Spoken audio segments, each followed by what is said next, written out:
হাই বন্ধুসকল, এনিছ ক্ৰিয়েশ্যনৰ আজি নতুন এটা ভিডিঅ'লৈ আপোনালোকক মই নিমন্ত্ৰণ জনাইছোঁ। এয়া চাওকচোন, এইখন মোৰ লাওৰ হয় আৰু এইখনত এই চাইনখনত লাও কিমান লাগিলে। এতিয়া লাও মৰি গৈ পেলাই এতিয়া ইয়াতে উৰহি আৰু লেচেৰা লাগিছে, আৰু এডাল এনেকুৱা লেচেৰা লাগিছে নহয়, মই দেখুৱাবৰ মন গৈছে। ইমান লেচেৰাডাল মই আপোনালোকক ছিঙি দেখুৱাই দি আছোঁ।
এই হাততকৈও লম্বা, এক হাততকৈও দীঘল। চাওক, মই আহি গৈছে, ইমান দীঘল লেচেৰা।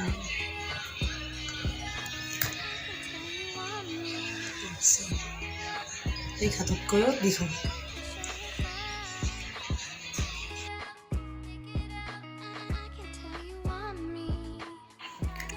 আৰু যেতিয়া মই লেচেৰাডাল জুখিবলৈ ওলালোঁ, মোৰ কাপোৰ চিলোৱা টেইলৰিং ইনষ্টেপডালেৰে, তেতিয়া মই পালোঁ 27.5 ইঞ্চি।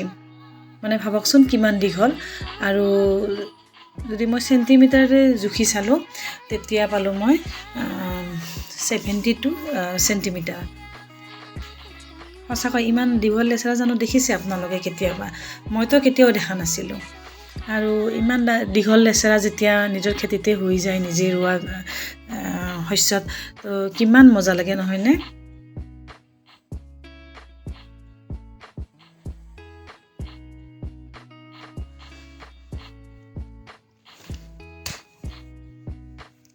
আজিলৈ ইমানেই।